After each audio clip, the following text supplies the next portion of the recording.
कोई आकर के मेरे घर के सामने कहे कि मैं आपके घर के सामने हनुमान चालीसा पढ़ूंगा, तो निश्चित रूप से मैं उसका स्वागत करते हुए ये कहूंगा कि आप मेरे घर के सामने हनुमान चालीसा ना पढ़िए, आप मेरे घर के अंदर हनुमान चालीसा पढ़िए। आइए, मैं सम्मान के साथ उसकी व्यवस्था करता हूं और हनुमान चालीसा पढ़िए, जिससे सनातन को श्रेष्ठ बनाइए। अगर उस व्यक्ति के विचार में किसी भी प्रकार का हिंदू धर्म का राजनीतिकरण का भाव रहा होगा, तो वो राजनीतिकरण का भाव समाप्त हो जाता और मेरे नहले और ताले के ऊपर एक तरह से समझिए कि इस तरह की प्रक्रिया हो जाती जिससे उसका पूरी सोच ध्वस्त हो जाता और समाज को हम एक नया संदेश दे पाते कि हम सनातन धर्म के लिए, इस राष्ट्र की रक्षा के लिए हमेशा तत्पर रहे हैं और आज भी तत्पर हैं। शिवसेना प्रमुख बाला साहब ठाकरे जी ने जो सनातन धर्म के लिए पूरा जीवन कुर्बान किया, मैं उनका अगर वंशज हूं तो मैं उनके वंशज के नाते ऐसा कर रहा हूं। ऐसा इनको करना चाहिए था उद्धव ठाकरे जी को, न कि ऐसा करना चाहिए था कि नवनीत राणा और उनके पति को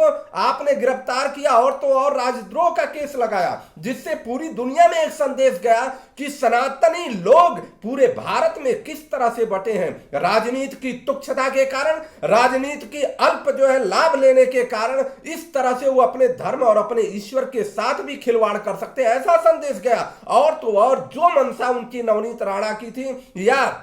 उनके पति की थी कि अगर वो स्टार बनना चाहते थे, तो आज पूरी दुनिया नवनीत राणा और उनके पति को जान गई है और पूरी दुनिया के बीच में, पूरी दुनिया के लोगों के, सनातनियों के बीच में एक संदेश गया है कि क्या भारत में इस तरह का भी राजनीति हो सकता है कि एक आदमी कहता है कि हम आपके गेट के सामने हनुमान चालीसा पढ़ेंगे, दूसरा वही सनातनी और सनातनी ही नहीं, सनातन धर्म के जो योद्धा माने जाते थे उनके पिताजी, उनका पुत्र, और उनको गिरफ्तार करता है, सम्मान करके नहीं लाता कि लाओ सम्मान करके अंदर ले आओ, हनुमान चालीसा पढ़ाते हैं आप। अब एक हिंदू जागरण यात्रा निकाली जाएगी। आप सभी भाइयों से अनुरोध है, आप हिंदू जागरण यात्रा से जुड़े और कम से कम 1 लाख लोगों के साथ 1 लाख लोगों के जुड़ने का काम होगा और जागरूक करने का काम होगा। हिंदू जागरण यात्रा के माध्यम से हम पूरी दुनिया को एक संदेश देंगे कि सनातन राष्ट्र के निर्माण के लिए ही सक्षम है। सनातन ही अगर रहेगा तो समाज और राष्ट्र का निर्माण हो पाएगा।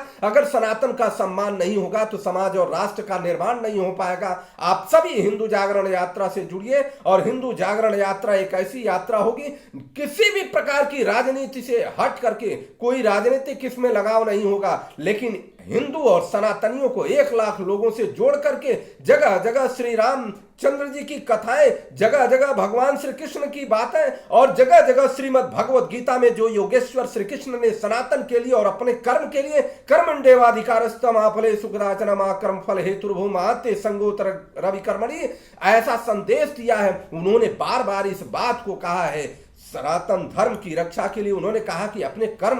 कर्म प्रधान विश्व करी राखा, जो जस करहि सो तस फल चाखा। अपने कर्म को प्रधानता देते हुए आप राष्ट्र की रक्षा करिए, सनातन की रक्षा करिए। और सनातन में मैं बार बार इस बात को कह रहा हूं कि जो भी इसके पंथ है, मुख्य पंथ सनातन की रक्षा के लिए सिख धर्म के बलिदानियों ने जो अपना काम किया, उनका बलिदान को भुलाया नहीं जा सकता। जैन, बौद्ध, ये सब सनातन के ही हिस्से हैं, इनको हम अलग करके नहीं चल सकते। आप सभी लोगों को अच्छा लगे, इसको आगे बढ़ाइए और हिंदू जागरण यात्रा में जो अभी कुछ दिन के बाद स्टार्ट होगा, जुड़ने का काम करिए। जय हिंद, जय भारत, जय श्री राम।